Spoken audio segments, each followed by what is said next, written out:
Hello, my wonderful students. This is foldable number 1. We're doing the first foldable is going to be 3-1, just to something we didn't touch on, and then the other foldables are going to be 3-2. So this is going to be 3-1. That's my class ring. 3-1 interpreting vertex form, and we're going to find the vertex, the axis symmetry, which we already did, and then we're going to add the finding the minimum and the maximum, and then finding the domain and range. All right, so go to number 1.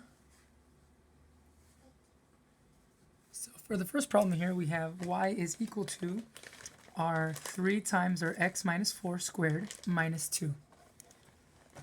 And we're going to use the form of y is equal to a times x minus h squared plus k to kind of like show what we need to learn. So the first thing is find the vertex.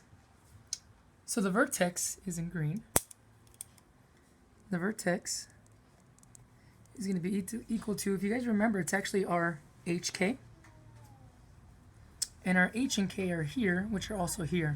So it'd be negative h. Well, h is negative 4, so this would actually be positive 4. And our k is negative 2. So our vertex is done. We have our vertex, 4, negative 2. Next, we have our axis of symmetry. And so our axis of symmetry. So our axis of symmetry, or our AOS, I always write it the first time out. Symmetry, or our AOS, is going to be equal to our h here. So this is equal to h. Or h is actually equal to 4.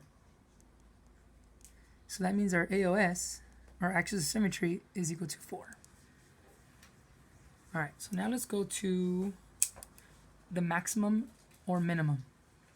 So if we have our maximum or minimum here, this is going to be determined by a. So if a is greater than 0, then the graph's going to go upwards, and that means we're going to have a minimum. Minimum. But if our a is less than 0, that means the graph is going to go down, and we're going to have a maximum. This is because if it goes up, we have the parabola that goes like this, and that means the lowest point here is going to be our minimum. But if it's going down, the maximum point is going to be right here, is going to be our maximum. So in this case, our a is 3, which is here, and our a is actually greater than 0. Oh, sorry, 3 here. So 3 is greater than 0. That means our graph is going to be going upwards in this upward parabola. So we're going to have a minimum. And the minimum, so just right here, it's going to be up, and it's going to have a minimum. I'm just going to put min for short. But our minimum is actually based on our k. So our k is going to be equal to our minimum. But our k is actually equal to negative 2. So that means our minimum is equal to negative 2. Now we look at our domain and range. So our domain is going to be equal to all real numbers.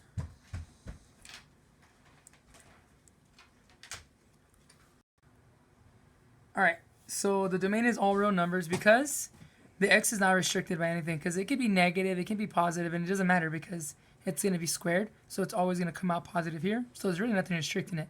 And you can also see, since this was a minimum, that means the graph is going to be going upwards like this. So these eventually all go to all the way to a negative infinity. These eventually always go to positive infinity. But the range is going to be restricted, because the range only works. So remember, the domain is of the x, and the range is of the y. So if this has a maximum or minimum, that means this has to stop at a certain point here.